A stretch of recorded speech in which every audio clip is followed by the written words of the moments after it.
네, 여러분 안녕하세요. 노마드 정비원 오늘도 여러분 곁에 돌아왔습니다. 김 박사님과 같이 왔습니다. 여러분 안녕. 안녕.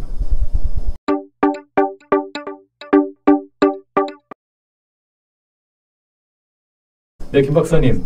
오늘은 또 핫한 주제를 가지고 오셨어요. 네, 새로운 코너를 제가 한번 만들어 봤는데요. 생각해 봅시다라는 코너를 한번 만들어 봤습니다. 생각해 봅시다. 네, 기존에는 우리가 법률에 대해서 좀 구체적으로 얘기했다면 그렇죠. 오늘 법률 얘기를 안 하는 건 아니지만 사회 이슈가 되는 문제를 한번 진중하게 한번 사회적인 이슈 한번 생각해보고 해결책은 사실은 없어요. 근데 한번 얘기를 해보고 어떤 게 좋은 방향으로 해결책이 나올지 한번 생각해보는 코너입니다.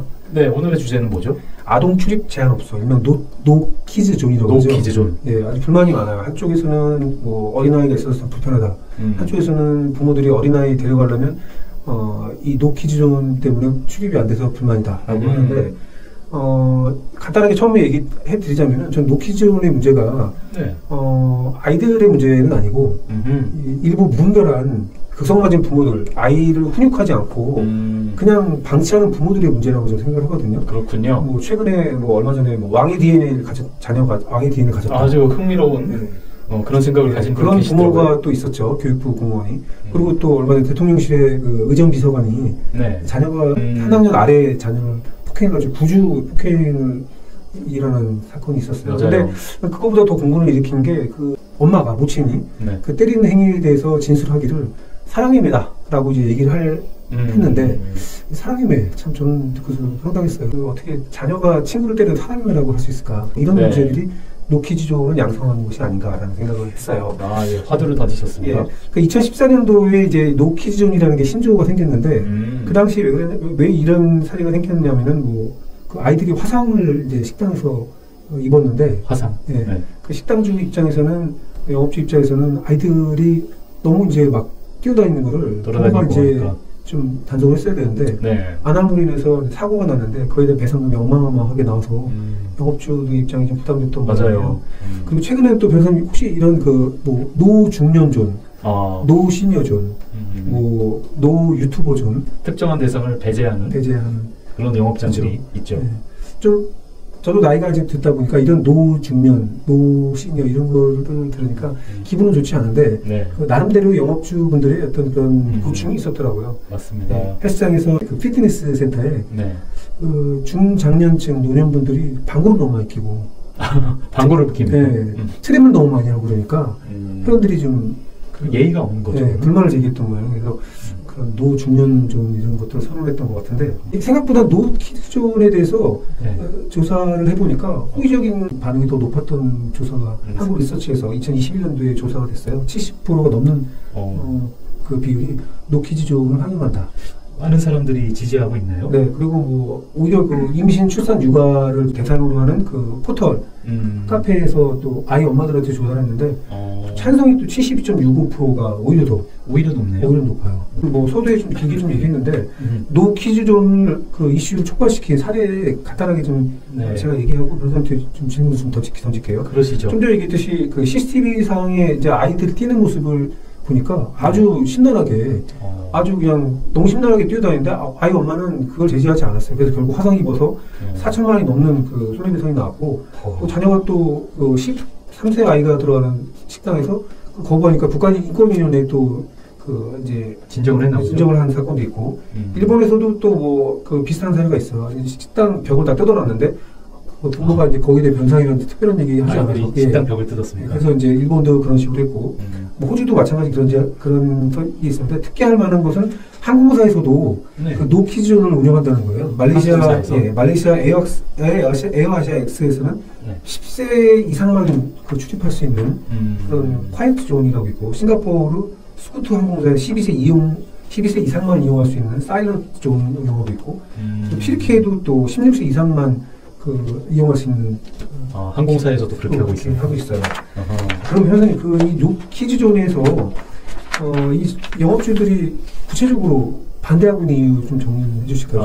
반대하는 이유는 여러분 상식적으로 뭐 아시다시피 일단은 시끄럽잖아요. 떠들고 뛰어다니고.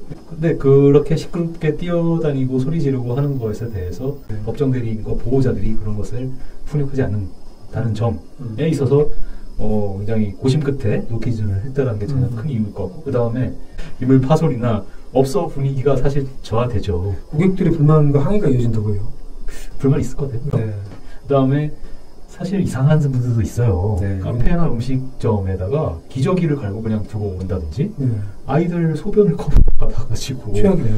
네, 그런 사람들도 있다고 하더라고요. 네.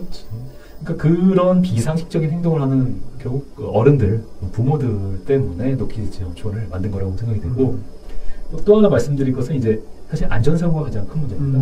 영업장에서 안전사고가 발생했을 때 임 박사님 좀 전에도 소개해 주셨지만 뭐 4,000만 원 넘게 네. 그 영업주 책임을 좀 더 크게 보고 있어요, 법원이. 2011년도 부산의 음식점에서 일어난 사건이죠. 그거를 좀 말씀드리면 음식점에서 뜨거운 물을 들고 왔네요. 종업원이 들고 가고 있는데 10살짜리 아이가 부딪혀가지고 화상을 입었다.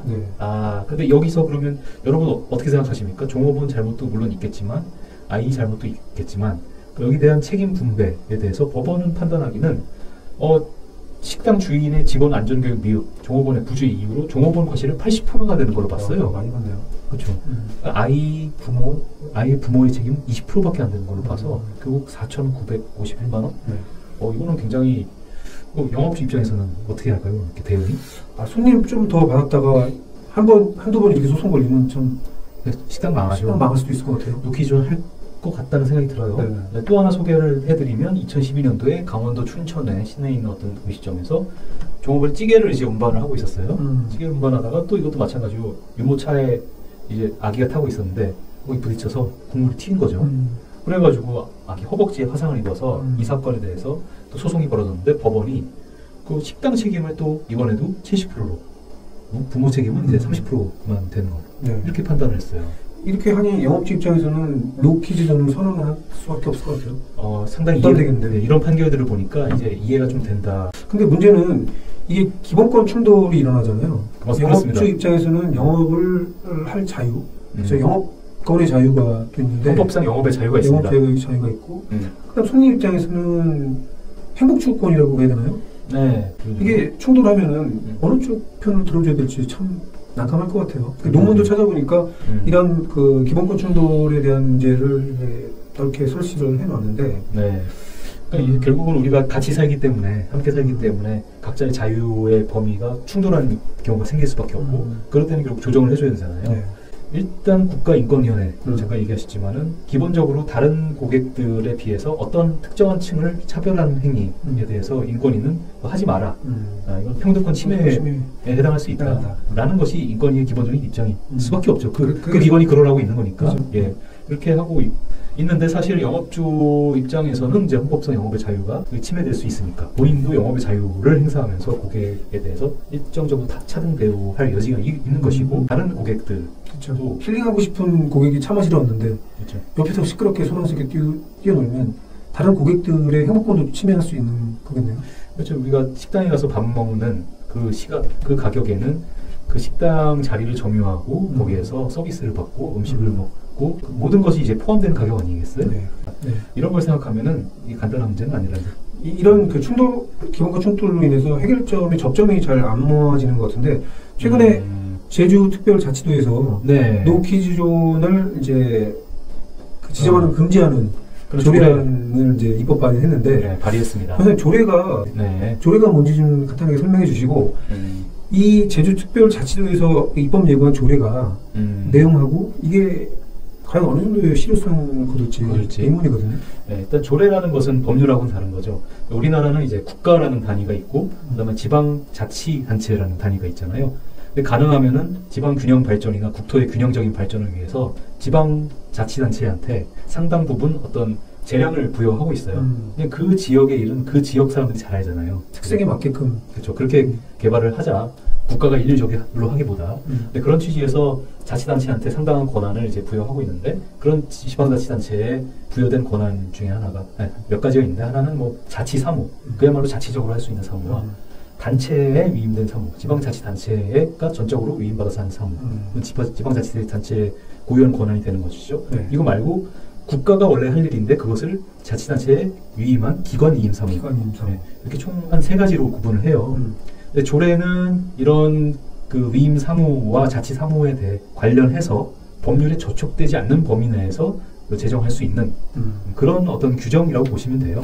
그럼 제주특별자치도에서 노키지원 금지를 하고 있는 그 조례 내용은 어떤 거 있습니까? 이거는 제가 찾아보니까 이게 제주특별자치도 아동 출입 제한업소 지정 금지 조례안. 네. 그러니까 그런 노키지존을 지정하지 말라 금지 조례안이어서 여기 제정 이유는 뭐 노키지존으로 인한 그 차별행위 이거를 이제 근절하고 상호 존중하는 사회를 만들자. 그 취지는 항상 좋죠. 입법 취지라는 거는. 이 내용을 뭐 간단하게 소개해드리겠지만 사실 조례 내용 자체는 추상적이에요. 두루뭉실한 내용이에요. 네, 이게 참 추상적이고 일단 정의 조항이 있고 목적 조항이 있고요.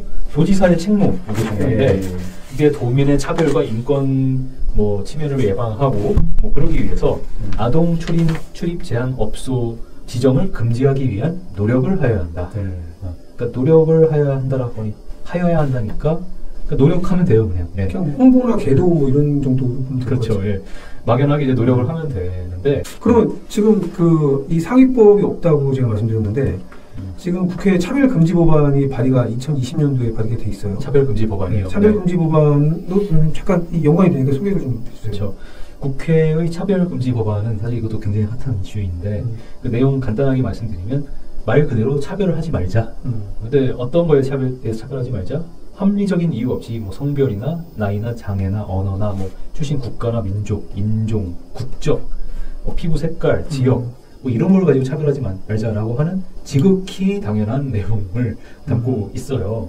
그런 것들이 이제 금지 대상 차별의 범위이고 여기에 대해서 만약 했을 경우에는 일정 정도 뭐 행정적인 제재가 가해질 수 있게끔 뭐 그렇게 이제 만들고 있는 거죠. 그러면 궁금한 게 질문을 드리면 이게 차별금지 법안이 최종적으로 이제 국회를 통과하면 여기 내용이 보면 나이를 포함하고 있는데 지금 제주특별자치도에서 입법 예고한 결국 나이잖아요. 아동은 나이네요. 그죠? 그럼 이 상위법이 이제 최종적으로 통과되면 이 법을 근거로 이 조례안도 어느 정도 탄력을 좀 받을 수 있는 건가요? 연관이 있을 것 같습니다. 방금 보신 제주특별자치도 조례 같은 경우는 그냥 막연하고 추상적이에요. 근데 차별금지 법안이 만약에 통과가 됐을 때는 뭐 법안 자체도 물론 추상적이긴 하지만 그래도 법안에 근거가 있는 아래에서 조례가 만들어지고 그리고 법안에서 만약에 일정 정도의 행정 규제와 처벌 조항이 들어간다고 했을 때 차별금지 관련된 이런 조례도 탄력을 받을 수 있지 않을까라는 생각이 듭니다. 조례도 그 도지사로 하여금 어떤 지원 사업을 하게 돼 있어요. 뭐냐면 그 영업장 내에서 아동으로 인하여 발생하는 어떤 문제에 대한 제도적 지원 이런 것도 좀 하게끔 돼 있는 거죠. 이 영업장 입장도 생각을 하고 있는 거죠. 이 조례 안에 그게 되어 있네요. 그 내용이 이제 논의 끝에 들어간 걸로 보여요. 우리 사회가 점점 고도화되고 이러다 보니까 예전에는 크게 신경 쓰지 않았던 것들도 이제 차별 좀 더 섬세해져 가는 거죠. 그죠? 이렇게 이제 우리가 신경을 쓰게 되면서 우리가 대응해 나가고 있는데. 차별금지 법안은 개인적으로는 통과가 돼야 된다고 봐요.